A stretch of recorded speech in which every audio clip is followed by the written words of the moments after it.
안녕하세요. 슈퍼리치 K입니다. 오늘은 부자가 되기 위해서 꼭 필요한 것 하나를 소개할까 합니다. 그것은 바로 모방하는 능력입니다. 스티브 잡스는 창조적인 제품의 대명사로 애플을 만들었습니다. 그 유명한 잡스조차 자신은 이미 만들어진 것으로부터 새로운 것을 창조한 것임을 이야기한 바 있습니다. 소프트뱅크의 손정혜 회장은 대학생 시절부터 매일 300개 정도의 카드에 각각 무작위로 단어를 써서 두세 개의 카드를 뽑아서 합성해 보았다고 합니다.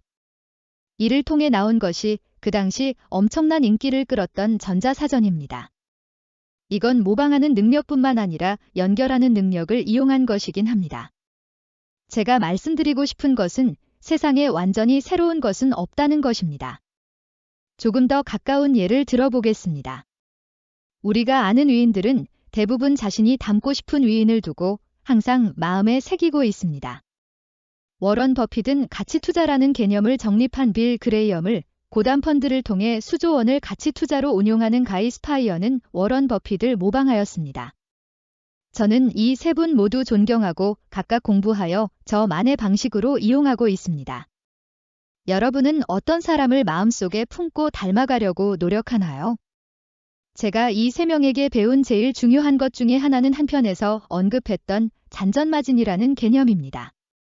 간단히 설명하면 투기가 아닌 투자를 제대로 하기 위해서는 우량 주식을 시장보다 저렴한 가격에 사야 한다는 것입니다. 일종의 리스크 매니지먼트입니다. 저는 이것을 비즈니스 할 때, 부동산 구매할 때 그리고 심지어 인맥 관리할 때도 이용합니다. 예를 들어 비즈니스를 할 때 저는 항상 최악의 상황을 생각합니다. 그래야 무리를 하지 않을 수 있습니다. 제가 하는 비즈니스의 지점을 하나 더 차릴 때 제일 많이 비용이 드는 부분이 장비와 그리고 정기적으로 들어가는 월세입니다. 장비는 비정기 고정 지출이기 때문에 더 줄이기는 힘들고 가장 중요한 것이 월세입니다. 들어가는 공간 대비 들어가는 월세를 계산해서 상한선을 정해놓고 자리를 알아봅니다. 아무리 위치가 좋아 보여도 비용이 제가 정한 것 이상이면 들어가지 않습니다. 비즈니스 자리 구하는 방법에 대해서는 나중에 기회가 되면 또 콘텐츠를 만들기로 하겠습니다. 부동산 구매할 때도 안전마진이 주식에서만큼이나 중요합니다. 부동산 구매 시 제일 중요한 것은 내가 대출받는 빚입니다. 대출을 받지 말라는 것이 아닙니다. 내가 대출을 받고서 최악의 경우에 금리가 올라도 내가 어쩔 수 없이 팔아야 하는 상황이 오지 않도록 해야 합니다.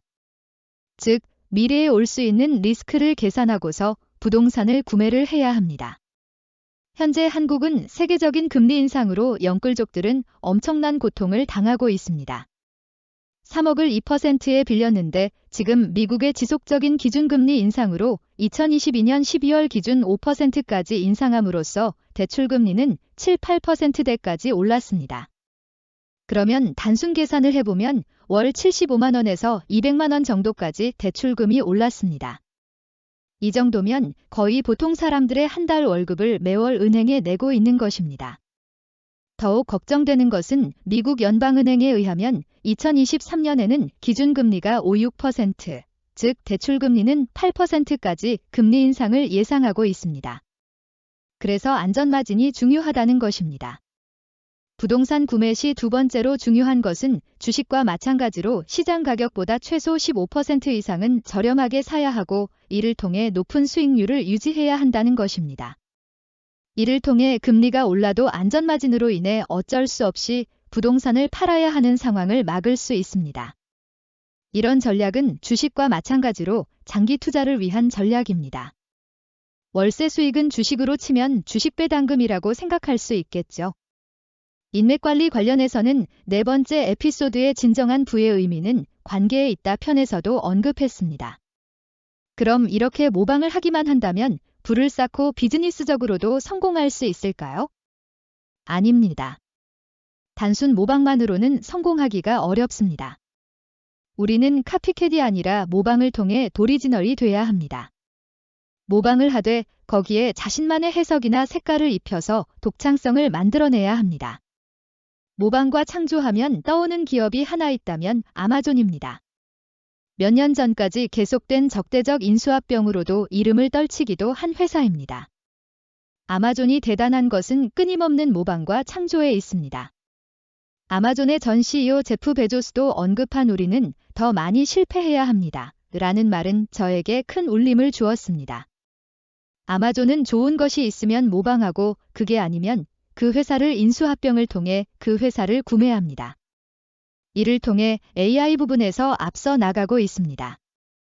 이걸 개인에게 적용한다면 어떨까요? 예를 들어 내가 떡볶이집을 하고 있다고 하겠습니다. 그런데 가게 길 건너편에도 같은 업종의 가게가 있습니다. 매출은 둘이 비슷합니다. 하루는 경쟁업자가 페이스북에 광고를 하고 인플루언서를 데려와서 홍보해서 엄청난 매출을 올리는 것을 보았습니다. 우리님들은 어떻게 할 것인가요? 한번 생각해 보세요. 저라면 애초에 경쟁자가 많은 업종은 하지 않을 겁니다. 떡볶이 업종이 안 좋다는 이야기가 아닙니다. 그냥 하나의 예시입니다. 그런데 이런 상황에 처했다고 생각해 보겠습니다. 저라면 상대편 가게로 인해 나에게 매출 타격이 있는지를 우선 보겠습니다. 그리고 일정 이상 매출이 떨어졌다면 이제 관리를 해야 합니다. 리스크 관리를 하면서 비슷하게 일단 광고를 할 것 같습니다. 여기서 리스크 관리라면 내가 들이는 비용 대비 효과 그리고 비용을 들였는데 효과가 없을 때 있을 수 있는 리스크 등을 계산한다는 이야기입니다. 물론 우리는 미래를 예측할 수는 없습니다. 다만 리스크 관리를 위해 최악의 상황을 상정하고 미리 대비하는 것입니다. 그리고 리스크 관리가 된다는 계산이 선다면 일단 시작은 비슷한 방식으로 광고를 하겠습니다. 그리고 거기에 좀 더 추가를 해서 광고를 진행하겠습니다. 예를 들어 다른 소셜미디어와의 콜라보를 통해 광고를 효과를 극대화하는 것입니다. 페이스북뿐만 아니라 유튜브, 인스타그램 등등의 다른 미디어를 적용하면서 시너지 효과를 노립니다. 그 외에 내가 더 창조적으로 할 수 있는 방법을 모색할 겁니다. 제가 현재 하고 있는 비즈니스에도 모방과 창조를 적용해서 운용하고 있습니다. 나중에 기회가 된다면 자세한 내용을 올리도록 하겠습니다.